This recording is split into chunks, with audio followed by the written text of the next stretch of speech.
नमस्ते दोस्तों। इस वीडियो को देखने के बाद कृपया सब्सक्राइब कर लेना। मैं इन कहानियों को बनाने में बहुत मेहनत करती हूँ। रात भर जाकर लिखती हूँ, एडिट करती हूँ और इसी से अपना खाना कमाती हूँ। जो भी आज सब्सक्राइब करेगा उसकी ज़िंदगी में बहुत खुशियाँ, धन और सुकून आए। मैं ईश्वर से यही प्रार्थना करती हूँ। कृपया कृपया सब्सक्राइब कर लो, बेल आइकन दबा देना ताकि हर नई कहानी आप तक पहुँचे। अब कहानी शुरू करते हैं। नमस्ते, मेरा नाम प्रिया है। मेरी उम्र 28 साल है। मैं आंध्र प्रदेश के अनंतपुर के पास एक छोटे से कस्बे में रहती हूँ। शादी को 7 साल हो चुके हैं। मेरा कद काठी ठीक ठाक है, 30-30, 36 के आसपास, और लोग कहते हैं कि मेरी आंखें बहुत गहरी हैं, जैसे किसी को खींच लेती हैं। शादी के बाद से मैं घर संभालती हूँ, लेकिन हाँ, मेरे अंदर थोड़ी शरारत भी रहती है। कभी कभी शीशे के सामने खड़े होकर बाल संवारती हूँ और सोचती हूँ कि आज कौन मुझे ऐसे देखेगा कि नज़र हटा न पाए। हाँ, मैं थोड़ी शरारती हूँ, लेकिन दिल से बहुत साफ हूँ। आज मैं आपको अपनी ज़िंदगी की वह कहानी सुनाने जा रही हूँ जो मेरे साथ घटी। यह कहानी मेरे देवर के साथ जुड़ी हुई है। मेरा पति रोहन जॉब के सिलसिले में ज़्यादातर बाहर रहता था। घर में सिर्फ मैं और मेरा देवर विक्रम रहते थे। विक्रम की उम्र 25 साल थी। कॉलेज ख़त्म करके वह जॉब ढूंढ रहा था। वह बहुत सुंदर था, लंबा कद, चौड़ा सीना, आंखें काली और गहरी। जब भी वह घर आता, मैं मन ही मन सोचती कि काश वह थोड़ा और पास आए तो। बस यहीं से कहानी शुरू होती है। एक सुबह की बात है। मैं रसोई में खड़ी चाय बना रही थी। साड़ी का पल्लू थोड़ा सरक गया था। मैंने देखा कि विक्रम ड्राइंग रूम से मुझे देख रहा था। वह सोफे पर अखबार पढ़ रहा था, लेकिन उसकी नज़र बार बार इधर आ रही थी। मैं थोड़ी शर्मा गई, लेकिन मन में एक अजीब सी खुजली हुई। मैंने पल्लू ठीक किया और बोली, विक्रम, चाय लोगे? उसने अखबार नीचे रखा और बोला, हाँ भाभी, लेकिन आप ऐसे ही बनाओ ना, मुझे देखने में मज़ा आ रहा है। मैं हंस पड़ी। क्या देख रहे हो? चाय के साथ बिस्किट भी लोगे? वह उठा और रसोई की ओर आया। काउंटर के पास खड़ा हो गया। उसकी खुशबू आने लगी। वह एक्स का परफ्यूम लगाता था, बहुत तेज़। वह बोला, भाभी, आज आपकी साड़ी का रंग बहुत जंच रहा है। लाल रंग में आप बिल्कुल अलग लगती हैं।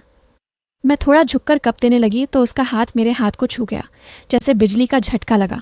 मैं चुप रही। उसने कप लिया और बोला, भाभी, आपको पता है ना, रोहन भैया कभी कभी देर से आते हैं। आप अकेली बोर नहीं होती? मैं बोली, बोर? तुम हो ना साथ में? वह मुस्कुराया और बोला, हाँ, मैं तो हूँ ही। कभी कभी लगता है कि आप भी मुझे पसंद करती हैं। मैं कान तक लाल हो गई, लेकिन मन में कुछ और चल रहा था। मैंने सोचा, यह लड़का कितना सीधा बोल देता है।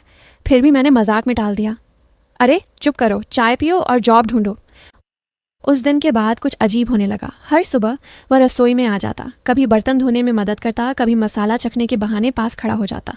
एक बार मैं रोटी बेल रही थी, वह पीछे से आया और बोला, भाभी, आपके हाथों में इतनी ताकत कैसे है? मैं तो थक जाता हूँ।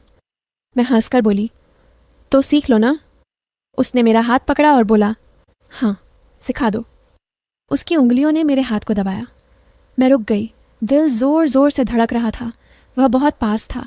उसकी सांस मेरी गर्दन पर लग रही थी। मैं सोच रही थी कि अब क्या होगा, क्या यह सही है?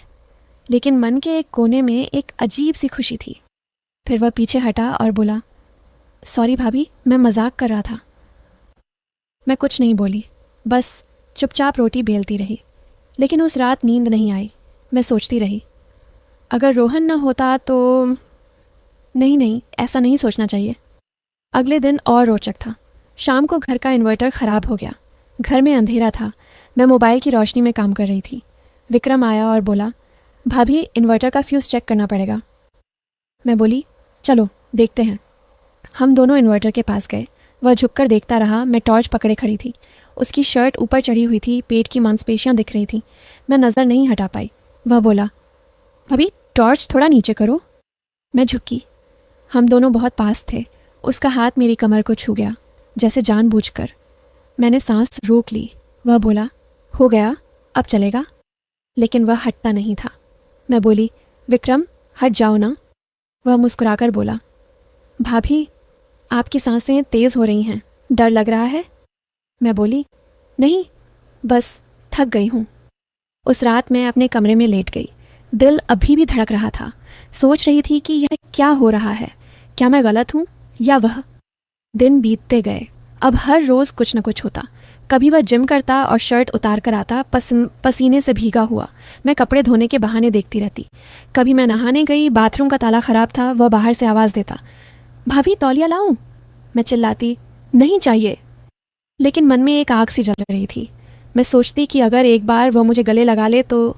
नहीं, रोहन की याद आती और मैं रुक जाती। एक दिन विक्रम ने कहा, भाभी चलो ना, रात को छत पर बैठते हैं, तारे देखते हैं। मैं मान गई। रात के 11 बजे हम छत पर गए। ठंडी हवा चल रही थी। मैं शॉल ओढ़े बैठी थी। वह पास बैठ गया। हम बातें करने लगे। वह बोला, भाभी आप बहुत सुंदर हो, रोहन भैया बहुत भाग्यशाली हैं। मैं बोली, तुम भी अच्छे हो, कोई लड़की मिलेगी तुम्हें। वह बोला, मुझे कोई और नहीं चाहिए, जो दिल में है वही चाहिए। मैं चुप हो गई। उसने मेरा हाथ पकड़ लिया। मैं हिली नहीं। उसने धीरे से कहा, भाभी मैं जानता हूँ यह गलत है, लेकिन मैं काबू नहीं कर पा रहा। मैं बोली, विक्रम प्लीज़, हम दोनों के लिए गलत है। लेकिन वह और पास आया। उसकी आंखें मेरी आंखों में थीं। मैं सोच रही थी कि अब बस हो गया, अब कुछ हो जाएगा। तभी घर के अंदर से आवाज़ आई, प्रिया, विक्रम। हम दोनों चौंक गए। रोहन आ गया था, सरप्राइज विजिट। वह थककर सो गया। हम दोनों छत से उतर आए। मैं अपने कमरे में चली गई। रात भर रोती रही। उसके बाद कुछ दिन सामान्य गुजरे, लेकिन विक्रम अब दूर दूर रहता, मैं भी। लेकिन दिल में वह बात बाकी थी। मैं सोचती कि काश रोहन न आता। फिर एक दिन विक्रम ने कहा, भाभी मुझे जॉब मिल गई है, कल बैंगलोर जा रहा हूँ।